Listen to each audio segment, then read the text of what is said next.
Oh, I'm excited. I'm excited. I'm excited. Tonight we're in Sevilla. Beautiful city. It's a beautiful city. Been there myself a few times. I've been to Sevilla's ground as well. Lovely little ground, lovely little ground. But tonight, United are going to go there and we're going to teach them a lesson. And tonight, we're not going to score any goals for them. We're not going to score any goals for them tonight.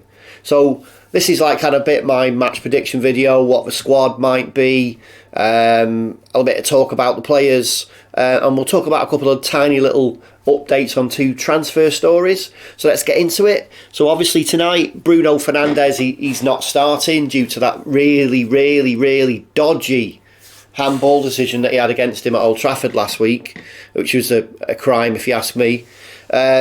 Obviously, David De Gea, he's going to be in goal. There's no one. I mean, I'm not a De Gea out person, but he's the keeper. And then from left to right, obviously, if he's fit, so we'll have Malacia at left back. Obviously, he could choose. Ten Hag could choose Delo. In fact, if Shaw's back, he could choose Shaw. So there's a bit of an open question about that. I prefer Ten Hag, if Shaw is back, to use him at left as centre, and hopefully he is fit enough and can replace Maguire. I don't like Maguire. I don't want him to play tonight. Sit him on the bench, and if we need him, well, I mean, if we're winning 3-0 and there's no danger of losing, we can bring Maguire on, and give him some game time. Put him in the shop window. So if you've not seen the news today, apparently he is being put in the shop window. He's for sale again. But I made a video a few weeks ago about that, so it's not new news. The question is, how much is he going to be sold for? Nobody really knows. I don't think we're going to get the money back we pay for him. Maybe we'll get somewhere between 25 and 40 million for him. And hopefully that if that happens, then the money goes straight into Ten Hag's transfer budget. So anyway, next, obviously, right of centre, sorry, we've got Lindelof. He's a dead cert for me, obviously with Varane and Martinez out. So of the two of the centre back pairings, Lindelof is my third choice. So Martinez, Varane, Lindelof, Maguire, 4 or below, I'm not sure. At right back, obviously Wan-Bissaka. He had a good first half last week, and he's looked brighter in attack and better in defence. Not that he was ever poor in defence before, but I think that last ditch tackle has become something he doesn't rely on as much, and he's tracking back a bit more. Obviously, Ten Hag could go with Delo, but that does depend on Malacia and Shaw. We'll just have to wait and see. If you've seen the video, which I'll put, you'll probably see it to my left on the video. Marcus Rashford was seen training in video, which has been recorded, along with Shaw and Sabitzer. You can see them with the rest of the team. So Marcus Rashford, I think, if he is fit enough to start, he'll start on the left ahead of Sancho. I mean, Sancho did well last week, but ultimately he was subbed off. And at times he was a little bit frustrating, but there was some good link-up play early on in that game.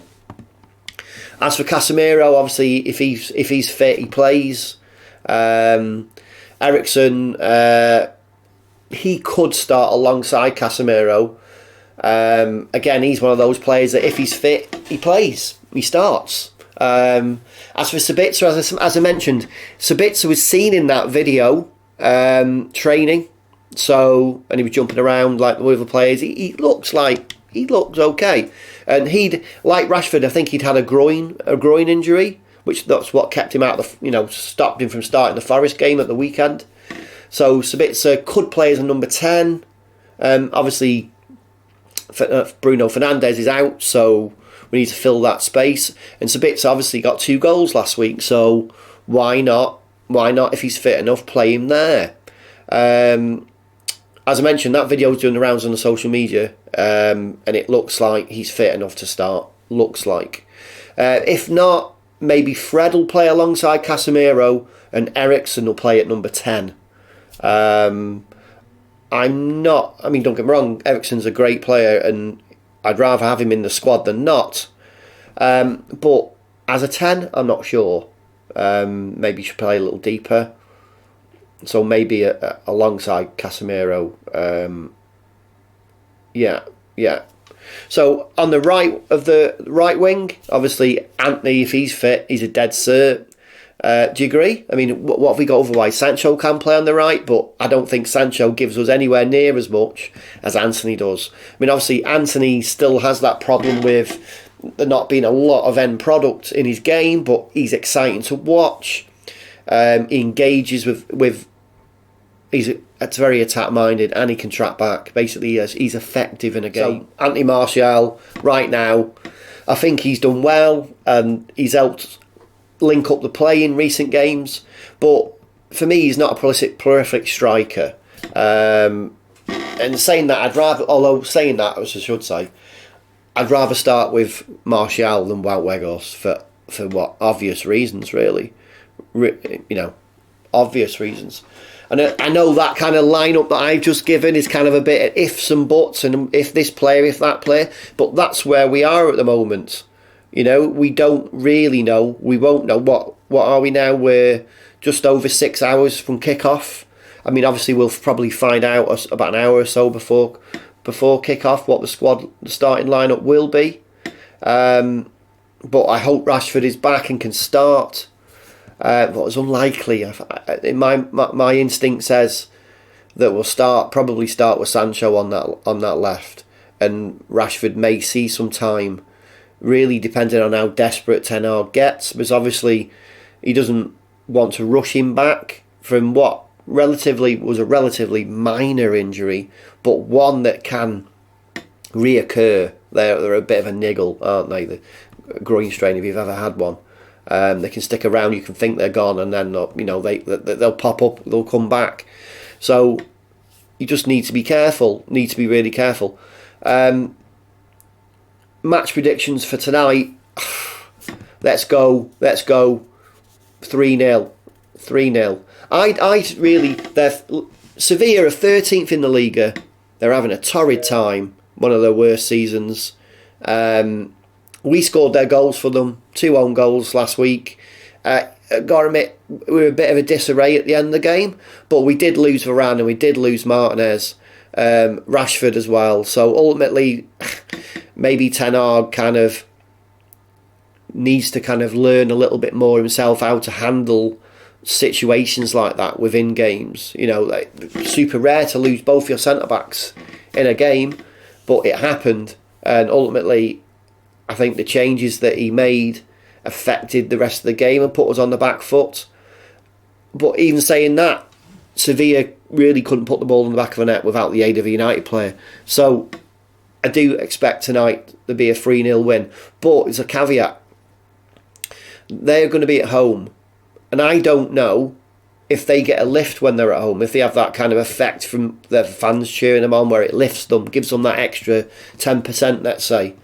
So United need to be aware of that, and we can't have this kind of like we did last week, this first half an hour of controlling a game and looking like we're going to blow a team away, and then sitting back a little bit, lessening the pace and allowing that team to go a little, I was going to say toe-to-toe with you, but they didn't go toe-to-toe with us. But what they did was we gave them more chance to get at us a little bit.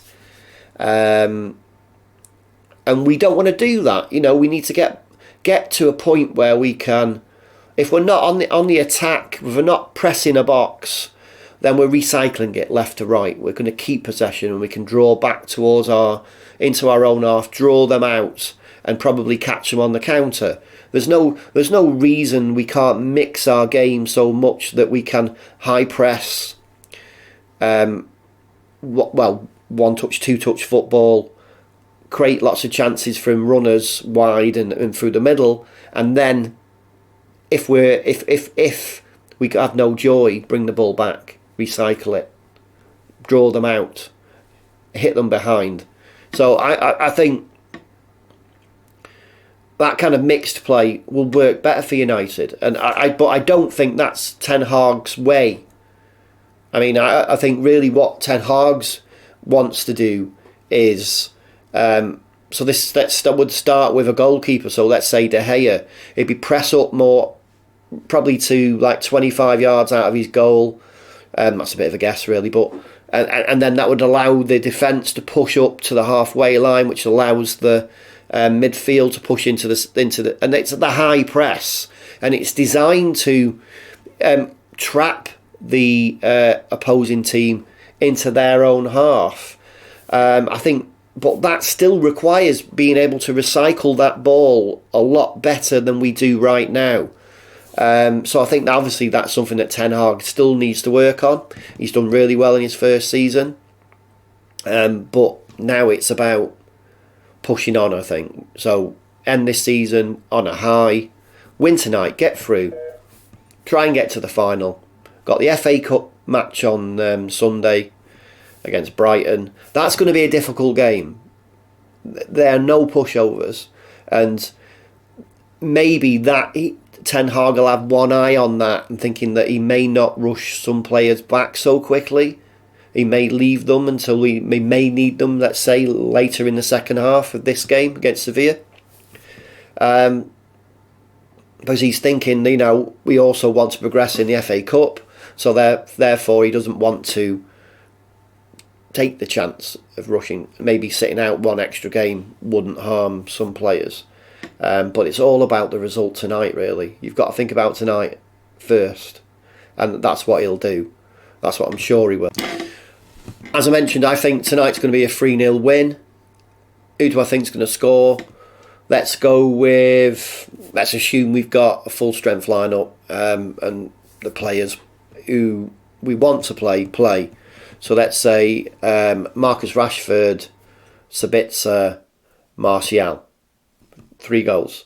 Although, I'd be pushed and say Antony is due one of those goals where he whips it with his left foot from, say, 20 yards out, around to the far side of the goal. He's due one. He's tried so many times and all he's had is a tap-in. So I'd like to see Antony score one of those goals that he thinks is a bit of his trademark.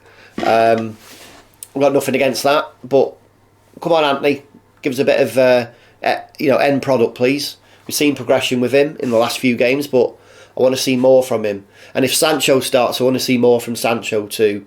Sancho should be looking across the pitch at Antony and looking at what Antony does do, his energy, his aggressiveness, his combativeness, and thinking that he should be the same. That's what we want from our wingers. So moving on, Bayer Leverkusen right back Jeremy Frimpong has admitted that he does not know when he will make his decision on his future amid, obviously, United are interested in signing him, apparently. And apparently United have held talks with the defender's representatives ahead of the prospect of trying to sign him in the summer transfer window. Apparently this is what he said, word for word. I don't know when I will decide about my future. I'm just concentrating on Leverkusen and the upcoming games. Well, so he should be. That doesn't mean that he doesn't want to come to United. And obviously it's just that point in the season. There's no transfer window. No one's being forthright, so it's all guesswork right now. And obviously Rasmus Højlund, who basically he's a Danish midfielder, should I say, striker. There's claims that United and Real Madrid have both shown an interest in him. He's 20 years old. He's in his debut season, and he's doing really well. He's doing really well this season. He plays for Atalanta. Højlund is currently without an agent though.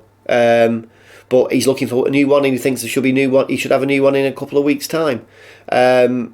Apparently, United have sent a letter of interest to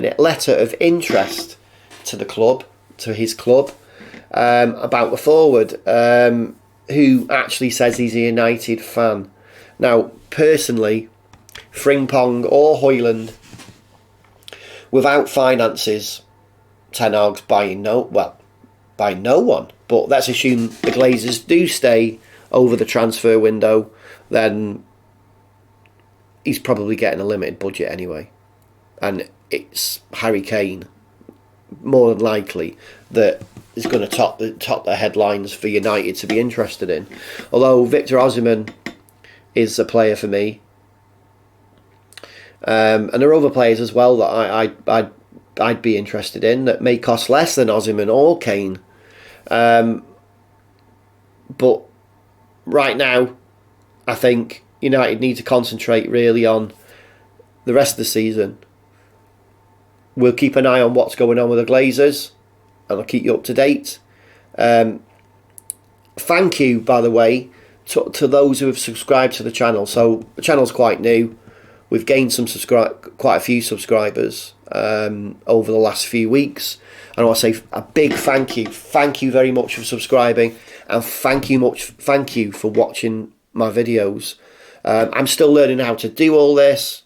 Before I decided to do this, I'd never used a camera, never had lighting like I've got up there, or a microphone I've got down here. So I just decided I'd try and do this as a hobby. I'm a lover of Man United just like you. So why not try and share my opinions here? Thank you for watching. Please smash a like on the video, and if you don't subscribe, please subscribe. Thanks for watching.